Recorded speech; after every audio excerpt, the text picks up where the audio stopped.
ఎలా ఉండింది భాష అది నేర్చుకోవడం ఈ పర్టికులర్?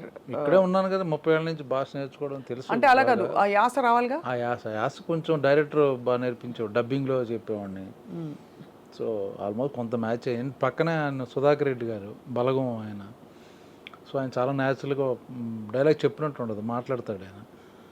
ఇటుపక్క ఆమిని గారు, వాళ్ళిద్దరి మధ్య కొంచెం యాక్టింగ్ నేర్చుకుని బ్యాలెన్స్ చేసి చేశాను అనమాట. ఆమెని గారు కూడా నేర్పించారు యాక్టింగ్? నాకు ఆవిడ చాలా బాగా చేస్తుందండి. ఆవిడ కమల్ హాసన్ గారితో చేసిన, విశ్వనాథ్ గారు, బాబు గారి దగ్గర పనిచేసిన ఆవిడ. మీరు కూడా ఏంటి సార్ తగ్గేదేలే, అల్లు అర్జున్ గారితో చేశారు. ఎవరితో, ఏ స్టార్తో చేశాం కదా, ఎంత మంచి డైరెక్టర్తో ఆవిడ పని చేసిందని చెప్తున్నాను. సుకుమార్ గారు కూడా మంచి డైరెక్టరే, మీరు ఎక్కడ కూడా తగ్గేదేలే మళ్ళీ చెప్తున్నా. అంటే మీ మంచితనం, I'm just trying to complement you on behalf of the viewers, because మీరు ఒక లాంగ్ కెరియర్లో సస్టైన్డ్ పర్ఫార్మెన్స్ ఇస్తూ కొనసాగారు మీరు. So how do you feel looking back? అరే ఇంకా ఇది చేయలేదు, బాగా ఎన్రోల్ చేస్తాను రా, ఇలా రకరకాల ఫీలింగ్స్ వస్తాయి కదా, అలా ఏమైనా వచ్చాయి మీకు? Actually to be frank, I'm just average యాక్టర్ని అని అనిపిస్తుంది మీకు. కానీ ఎందుకంటారా మాట చెప్పండి, తర్వాత నేను చెప్తా. కానీకి చాలా కొంత యాక్టర్ని, కొంత క్యారెక్టరైజేషన్లు, కొంత క్యారెక్టర్లు చేసిన విధానం చూస్తే అందులో మనం చేసింది ఎంత అనిపిస్తుంటుంది. కానీ అలా వస్తే మీరు చేస్తారు కదా, రాలేదు కదా. ఏదైనా సరే వస్తే మీరు చేస్తారు. కదా ఏమో. ఇప్పుడు మీరు చేసిన మోస్ట్ డిఫికల్ట్ రోల్ చెప్పండి మీ కెరియర్లో. చూసారు, ఆలోచిస్తున్నాను. అంటే అంత డిఫికల్ట్ రోల్ చేయలేదండి. అంటే అలా కాదు, మీకు అన్నీ ఈజీగా చేశారని అర్థం. చూసారా ఇక్కడ స్వప్న దిస్ సైడ్. చెప్పండి సార్, నిజంగా చెప్పండి. నేను నిజంగా నాకు తెలియదు, ఏం కష్టపడ్డా అంటే అన్ని సినిమాలు కష్టపడతాను. కొన్నిసార్లు ఫిజికల్గా కష్టపడాల్సి వస్తుంది. ఇప్పుడు సింధూరం చాలా హార్డ్ వర్క్, అది ఆ కైండ్ ఆఫ్ సినిమాలు. అవును. సో ఫన్ అనేది మోస్ట్లీ కంఫర్టబుల్ జోన్, కామెడీ లేదు. సో మనం ఎక్కువ కష్టపడేది ఏంటంటే ప్రాక్టికల్గా, ఫిజికల్గా స్క్రీన్ మీద ఏం కష్టపడుతున్నాం అంటే అది కష్టం అనిపిస్తుంది. కానీ ఒక బ్రహ్మాజీ గారు ఒక మాట అంటారు, మీరు ఇంత ఎక్స్పీరియన్స్ గడిచారు, ఇప్పుడు అందులో ఇలాంటి క్యారెక్టర్స్కి మీరు ఐడియల్గా స్లాట్ అయిపోయారు. అంటే ఈ supporting and slightly light hearted comedy రోల్స్లో. సో మీకు ఏజ్ ఎలాగో పెరగలేదు, కాలక్రమంలో మీ ఏజ్ అయినా పెరిగిందా? పెరుగుద్దిగా. అంటే డిమాండ్ చేసే స్థితికి వచ్చారు మీరు? డిమాండ్ నేను ఎప్పుడు చేయను, ఎప్పుడు అంత అటు ఇటు కంఫర్టబుల్గా వెళ్ళిపోతాను. What ever it is, you just take up the opportunity and it's not important that much.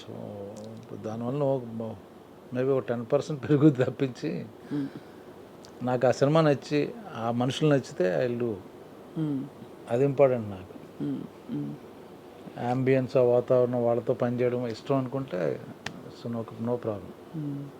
లెక్క పెట్టారా ఎన్ని సినిమాలు చేశారు ఇంతవరకని? 275 మేబీ 300, ఐ డోంట్ అబ్బా అనుకుంటా. 275 సినిమాల్లో చూపించి ఇంకా మీరు కంటిన్యూ అవుతూ, గ్రేట్ అచీవ్మెంట్ కదా బ్రహ్మాజీ. వెళ్ళిపోమంటారు ఇప్పుడు? చిచ్చి అస్సలు వెళ్ళమని కాదు, ఇంకా పుష్ప 3లో మీరు ఉండాలి కదా. పుష్ప 3లో ఉన్నాను, సలార్ 2లో ఉన్నాను. మరి ఇంకే ఎలా వెళ్తారు మీరు? మేము వెళ్ళనివ్వం. 4, 5, 6 కూడా ఉంటే చేసేస్తాను. అన్నిట్లో మీరు చేస్తారు. ఎక్కడ అంటే మీకు కావాల్సిన అన్ని రకాల బ్యానర్స్లో వస్తున్నాయండి. మీరు ఎంత యూనివర్సల్ యాక్సెప్టెన్స్ ఉందో మీకు అని అంటున్నాను. ఇటు బాపు లాంటి ఒక చాలా రస్టిక్ బ్యాక్ డ్రాప్లో ఈ సినిమా చేస్తున్నారు, ఇంకోవైపు మీరు అన్నట్టు సలార్ 2, పుష్ప 3, ఇంకా చాలా in the pipe line. So నెలకి ఎన్ని రోజులు బ్రహ్మాజీ గారు మీరు వర్క్ చేసేది? డిపెండ్ అండ్ మామూలుగా work 20 days some time, 25 days some time, 30 days some time. ఒక్కోసారి సడన్గా క్యాన్సిల్ అయిపోతాయి షెడ్యూల్స్ అనుకోకుండా. అప్పుడు 15 days ఇంట్లో కూర్చోవడం జరుగుద్ది, 4 రోజులు కూడా ఖాళీ వస్తుంది. అప్పుడు ఏం చేస్తారు? సినిమాలు చూస్తారు? బయట థియేటర్కి వెళ్తుంటాను, సినిమాలు మంచి సినిమా అనుకుంటే వెళ్తాను. లేకపోతే మన ఓటీటీలు కూడా, నెట్ఫ్లిక్స్లు, web series, Hindi web series ఎక్కువ చూస్తాను. ఈ ఇండస్ట్రీలో ఎలాగైనా కొంతలో కొంత గ్లామర్ మెయింటైన్ చేయాలి. మీరు సపోర్టింగ్ రోల్స్ వేసినా కూడా గ్లామర్ మెయింటైన్ చేయాలి. ఏం చేస్తారు దానికి?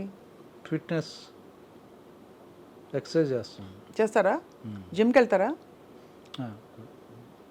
అది ఫుడ్ తగ్గించి అట్లాంటివి ఏం చేయరు? ఫుడ్ కొంచెం తగ్గించి తింటా. ఇవన్నీ అంటే గతంలో మీరు కొన్ని విషయాలు నాకు చెప్పారు కాబట్టి అటు సైడ్ వెళ్ళట్లేదు నేను.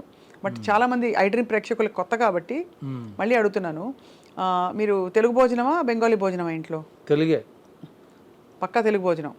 అంటే ఇప్పుడంతా వైట్ రైస్ వద్దు, అదొద్దు, ఇదొద్దు, కట్ ఇప్పుడు చేసి ఈ మధ్య కొంచెం వైట్ రైస్లు అన్ని పక్కన ఎట్టి బ్రౌన్ రైస్ లాంటిది కొంచెం మితంగా కొంచెం ఆ విధంగా తింటూ మెయింటైన్ తింటాం, బట్ ఇట్స్ లిమిట్. లిమిటెడ్గా. అది ఇంతవరకు ఈ మధ్య చేసిన ఫిల్మ్స్లో what was the character you enjoyed so much? Pushpa only working so many days, different locations. అడవులేనా? అడవుల్లో అవి చేసాం. రియల్ అడవులా అండి, లేకపోతే ఏమన్నా కొంచెం చిన్న చిన్న సెమీ అడవులా? లేదు, రియల్ అక్కడ చేసాం కదా, ఒరిస్సా బార్డర్ చేసాం. మారేడుమిల్ దగ్గర నుంచి ఒరిస్సా బార్డర్ బిగినింగ్. పుష్ప మన ఫహద్ ఫాజిల్ మారువేష వేసం తిరుగుతుంటాడు కదా అవునవును, కూలీగా, అదంతా అక్కడే. దాని తర్వాత వాళ్ళు పనిష్మెంట్ చేసి కొట్టడం వాళ్ళందరినీ, ఆ ఎపిసోడ్ అన్నీ అక్కడ చేసాం. మళ్ళీ చేజింగ్లు కొంచెం ఆ యాక్షన్ ఎపిసోడ్ అంతా అక్కడే చేసాం. ఎక్కడ ఉండేవారండి అక్కడ రాత్రి? కారవానా లేకపోతే అక్కడ? అక్కడ మారేడుమిల్ అంటే గెస్ట్ ఇవి ఉన్నాయి కదా చిన్న గెస్ట్ హౌస్లు ఉన్నాయి. హోటల్. ఎక్కడ ఏ జీవరాశులు వచ్చి మిమ్మల్ని పలకరించలేదా? ఫర్ ఎగ్జాంపుల్ ఒక మమ్మల్ని చూసి సింహం, భయపడే, పులి? మమ్మల్ని చూసి భయపడే వెళ్ళిపోయినాయి అన్నీ. అంతే కదా.